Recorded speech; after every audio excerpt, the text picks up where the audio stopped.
Hello. In our last video, I talked about being able to admit when we make a mistake. This video is about the very important second step, the art of saying I'm sorry. When our words or actions hurt or upset someone, even if we didn't mean to, it's our responsibility to fix it. We're the only ones who can undo something that we caused. I'm sure you already know this stuff, it's pretty obvious, but I want to explain why apologizing is a bit of an art. There's the way you intend it, and then the way the other person interprets it. So, for example, you may feel badly that you hurt a family member's feelings. It bothers you that they're sad because of you. And even though apologizing isn't incredibly easy for you, you truly mean it when you say, I'm sorry. But shockingly, the other person might interpret that differently.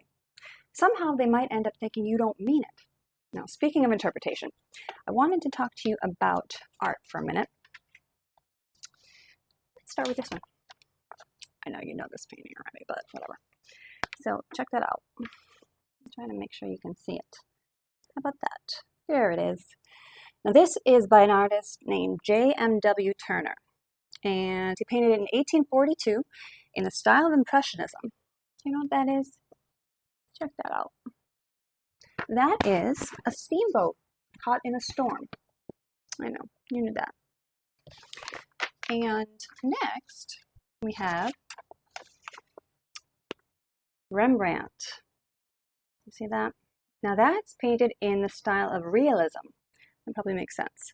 Painted in 1633, and that one is called The Storm on the Sea of Galilee. So you can decide what you think that one is. Now unfortunately this one was stolen in 1990 from the Elizabeth Gardner Museum in Boston. And they actually still have the empty frame hanging up there, just in case it ever returns. That's nothing to do with anything, but I'm telling you anyway. So these artists painted their interpretation of a ship caught in a storm. It may have been a bit trickier to understand that right away, as you interpreted Turner's impressionistic style. And that's how apologies can be. You know what you mean, but the other person may not be picking up on all you intend. Now, you don't have to be a Rembrandt to apologize. You'll see in this third work of art by an anonymous but highly skilled artist that a message can be delivered in a very simple, very rudimentary form and still comprehended just fine. Where did I put that one? I'm going to keep it somewhere safe because it's very, very precious. It's actually an original. So, let's see here. Now this one, too, is a ship caught in a storm. I know you love it. There are 4 components that are essential to a sincere apology. Following this general guideline will not only help you to display great accountability at work, but it will also serve you quite well in relationships. Number 1, acknowledging the offense. It's important to start by showing that you know what the wrongdoing was. This includes accepting responsibility for it.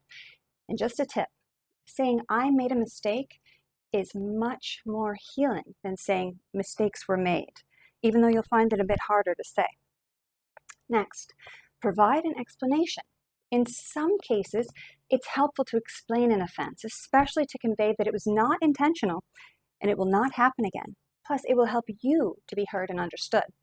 But explanations that sound like excuses or blame the victim, like, I'm sorry I did that, but you were being wicked annoying, tend to be counterproductive. It's better to own it first, and then perhaps after that you can say something like, there's no excuse for my behavior, but I do want a chance to explain my thinking at the time and what led to my choice. Third, express remorse. When you hurt someone, it's natural to feel shame, humiliation, or remorse. Expressing these feelings communicates that you recognize and regret the suffering you caused. One warning about where this can go wonky. The phrases, I'm sorry you see it that way, and I'm sorry you feel that way, are just fine during a conversation, but during an apology, they could be interpreted as you're acknowledging that there are hurt feelings without really accepting responsibility for them. It makes it sound subjective, like I can see how it can be taken that way, instead of validating the person by acknowledging that they not only have a right to feel that way, but that the feelings are appropriate based on your actions. It can compromise their understanding that you are truly remorseful. The last step, make amends. A good apology should include efforts to repair the damage and a statement about your commitment to improve. Remember that choosing to feel guilty and withdrawing within yourself to display shame will make you feel like you're paying your debt, but the other person may perceive it as though you were resentful that you had to apologize. Guilt and shame usually only serve the person feeling them, and they don't actually fix or heal anything. They just attack your self-esteem. If the other person is a healthy, fair communicator, and you've apologized well and intend to do better going forward, you shouldn't have to feel badly about yourself anymore. You should be forgiven.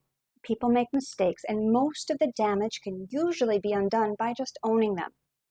Hopefully, I've painted a good picture of the 4 steps to effective apologies, and that no matter what your artistic style, it will help you be skilled in the art of saying sorry. Be well.